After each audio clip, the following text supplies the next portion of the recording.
الشیطان الرجیم بسم اللہ الرحمن الرحیم وبہ نستعین وہو خیر معین۔ تنگی وقت میں اگر کوئی شخص نماز شروع کر دے اور دوران نماز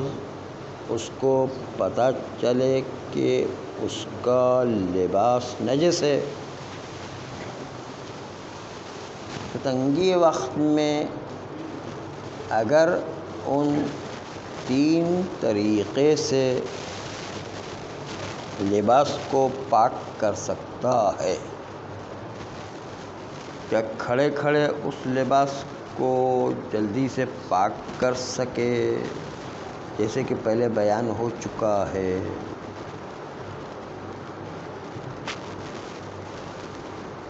یا یہ کہ وہ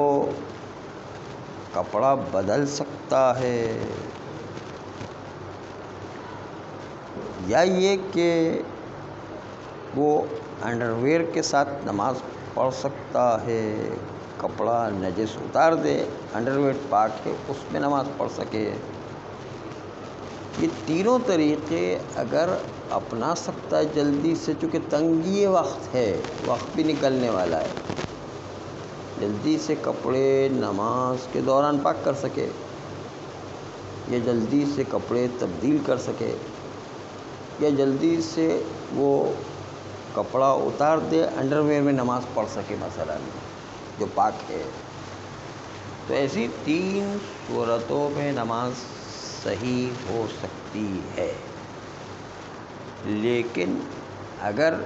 ایسی مجبوری ہو کہ تینوں ہاتھ میں نہیں ہے، پاک بھی نہیں کر سکتا ہے، کپڑے بدل بھی نہیں سکتا ہے، اور اندر انڈر ویئر بھی نہیں پہنی ہوئی ہے کہ جس سے جو ہے وہ نماز کو جاری رکھا جائے،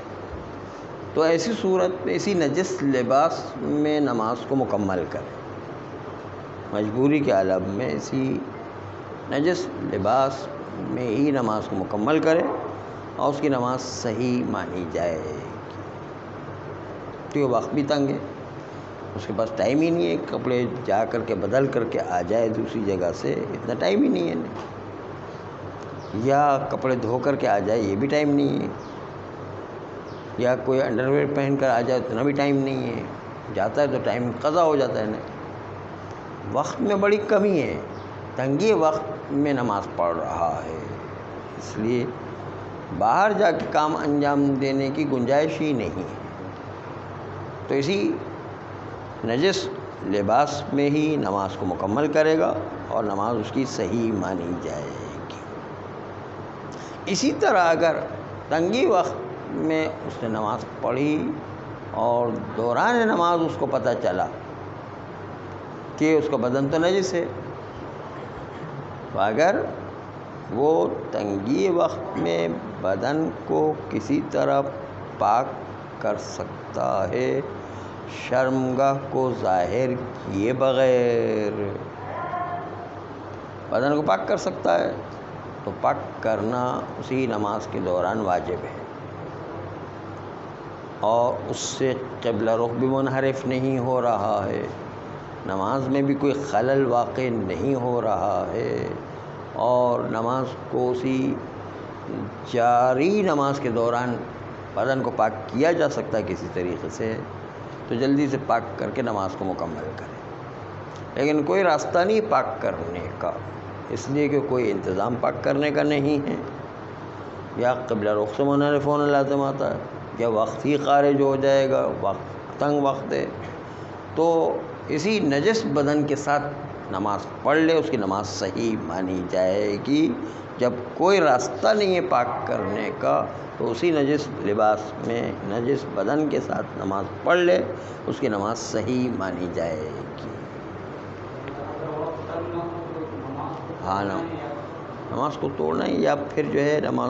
یہ نماز جو ہے اس کی نہیں مانی جائے گی، توڑ کر کے دوسری نماز پڑھنی ہے۔ ہاں، لباس نجس ہو پھر بھی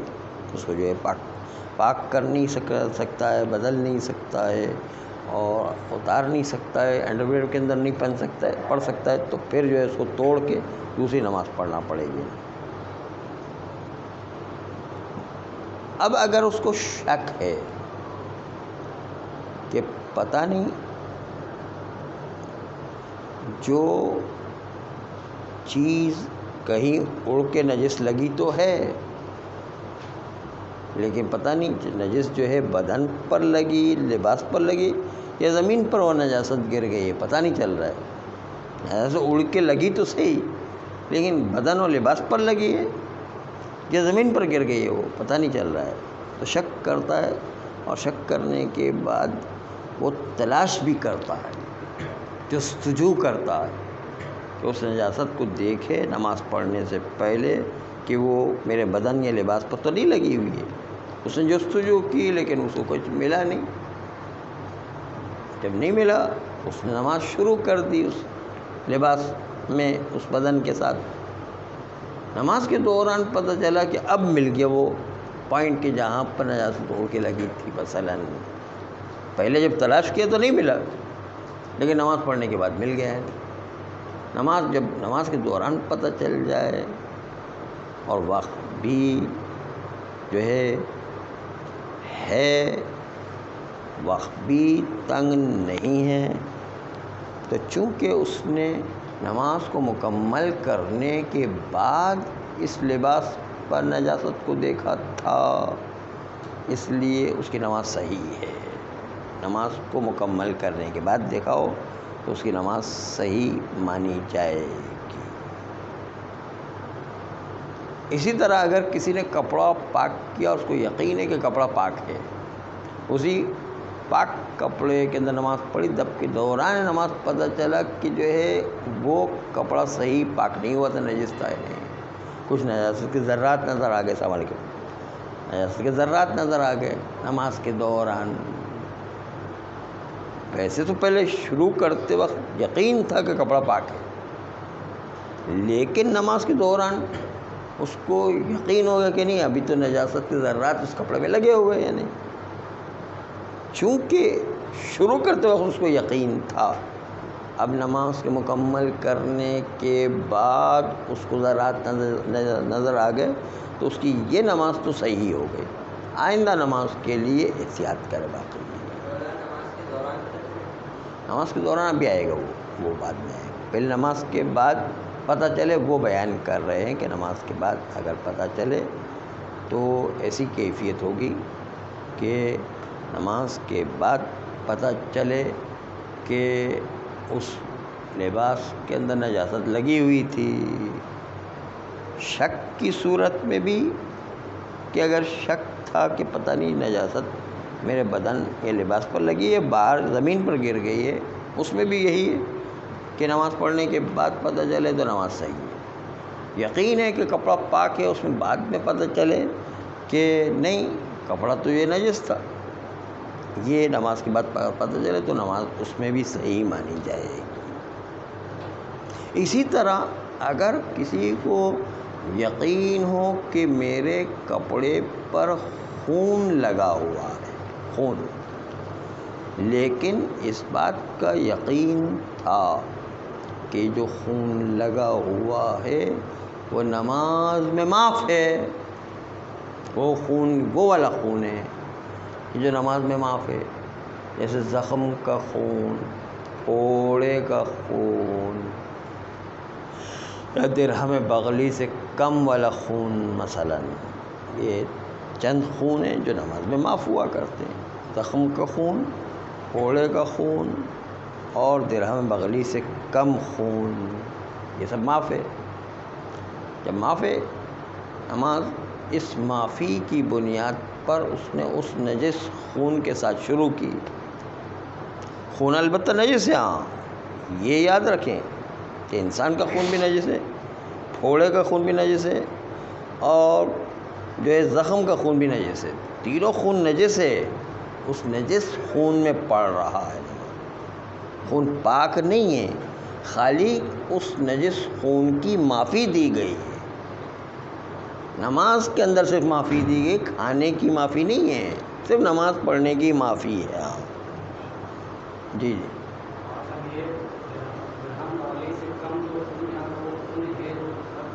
نہیں، خون حیض نہیں، انسان کے جسم سے نکلنے والا خون حیض معاف نہیں ہے. خون حیض و نفاس معلوم، عورتوں والے خون معاف نہیں ہے، یعنی کوئی بھی نہیں. اور مرد کے جسم سے جو نکلنے والا خون ہے وہ مراد ہے. تو یہ خون درہم بغلی سے جو کم معاف ہے، یا زخم کا خون معاف ہے، پھوڑے کا خون معاف ہے، یہ معاف ہونے کے باوجود یہ تصور نہ ہے کہ وہ نجس نہیں ہے، نجس ہے لیکن پھر بھی معاف ہے. اللہ نے نماز میں اس کو معاف قرار دیا ہے. اس لیے بہت سے لوگ ماتمی حضرات زخمی حالت میں خون کے ساتھ نماز پڑھتے ہیں تو اس کی نماز صحیح ہے، کیونکہ جو ہے وہ خون جو ہے زخم کا خون ہوتا ہے. البتہ مرہم پٹی کرنے کے بعد، دھونے کے بعد جو بچ جاتا ہے خون نکلتا تو نکلنے دے، اس سے نماز معاف ہے. یعنی زنجیر مارنے کے بعد بھی اگر دھو کر اس پہ پٹی وغیرہ لگا دی پھر بھی خون نکل رہا ہے تو نکلنے دے، وہ معاف ہے. اچھا، وہ درہم بغلی کی شرط نہیں ہے، اس میں زیادہ خون بھی نکل رہا ہو تو زیادہ خون بھی معاف ہے. زخموں اور پھوڑوں کا خون اس میں درہم بغلی کی قید نہیں ہے، وہ تو جتنا بھی نکلے معاف ہے. اس میں جو ہے درہم بغلی کی بھی کوئی قید نہیں. اس لیے زنجیر میں بہت زیادہ مارتے ہیں اور مارنے کے لیے بہت زیادہ خون نکلا ہوا ہے، پھر بھی وہ زخم کا خون معاف ہے، پورا زخم کے عنوان سے معاف ہے. وہ درہم بغلی کے عنوان سے معاف نہیں ہے. درہم بغلی وہ دوسرا خون ہے جو زخم کے علاوہ ہے، کسی اور کا خون اڑ کر کے ہمیں لگ گیا مثلا، وہ درہم بغلی ہے. تو یہ زیادہ خون بھی ہو تو کوئی حرج نہیں ہے. زیادہ خون ہے، پھوڑے کا بھی اسی طرح، بڑے بڑے پھوڑے ہوتے ہیں، اس کا خون زیادہ نکل رہا ہے تو بھی وہ کوئی بات نہیں ہے. زیادہ خون ہونے کے باوجود بھی وہ معاف ہے.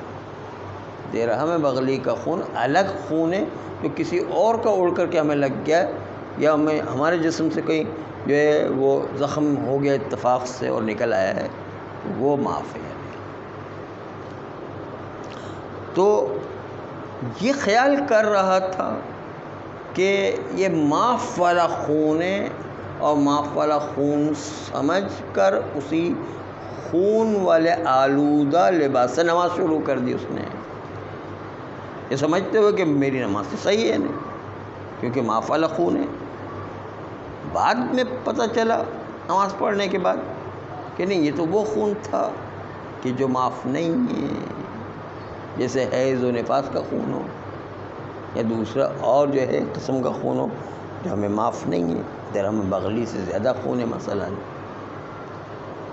جو ہم خیال کر رہے تھے کہ معاف ہے وہ معاف نہیں نکلا. بعد میں پتہ چلا کہ نہیں، یہ تو معاف نہیں ہے،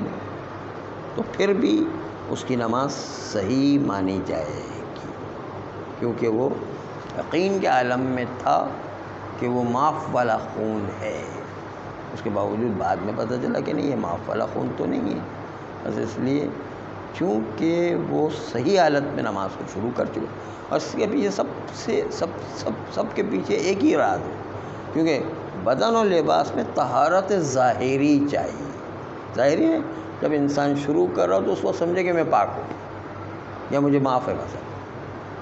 وہ ظاہری طور پر اپنے آپ کو پاک یا ظاہری طور پر معاف سمجھ رہا تھا، وہی کفایت کرتا ہے. طہارت ظاہری چاہیے، ظاہری معافی چاہیے، وہ تھا اس کے پاس، اس لیے جو ہے اس کی نماز صحیح مانی جائے گی. البتہ وضو یا غسل کی کوئی غلطی ہو جاتی تو اس میں کوئی معافی نہیں ہے، اس میں دوبارہ سے نماز پڑھنا پڑتی. بدن و لباس کی نجاست یہ ایسی چیز ہے کہ اس کے اندر معافی بہت زیادہ ہے، اس لیے کہ اس کے اندر طہارت ظاہری کا خیال رکھا گیا کہ ظاہری طور پر انسان اپنے آپ کو صحیح سمجھ رہا ہو، نماز میں لباس جو بھی پہن کے جو ہے صحیح سمجھ کر کے پڑھ رہا ہے تو کافی ہے. بعد میں غلطی نکل آئے تو نماز صحیح ہوا کرتی. جبکہ وضو و غسل کی ابھی کی غلطی بھی معاف نہیں ہے، بعد میں بھی پتہ چلے کہ غلطی معاف نہیں ہے، کیونکہ اس میں طہارت واقعی چاہیے. واقعی یعنی واقع میں وضو صحیح ہو واقعے میں نماز صحیح ہو، بعد میں بھی کوئی غلطی پتہ چلے تو نماز دوبارہ سے پڑھنا پڑ جائے گی۔ یہ چھوٹی سی غلطی ہو یا بڑی غلطی ہو، اس سے اگر وضو و غسل پر فرق پڑ گیا تو اس کے نتیجے میں پوری زندگی کی نمازیں پڑھنا پڑ جاتی ہے کبھی ایک چھوٹی سی غلطی کی کہ مسئلہ صحیح وضو کا نہیں سیکھا، یا مسئلہ غسل کا صحیح نہیں سیکھا، یا مسئلہ تیمم کا صحیح نہیں سیکھا اور غلط طریقے سے انجام دے تو ساری زندگی کی نمازیں پڑھنا پڑ جاتی ہے اگر صحیح ذرا سا مسئلے میں کوتاہی کر جائے تو۔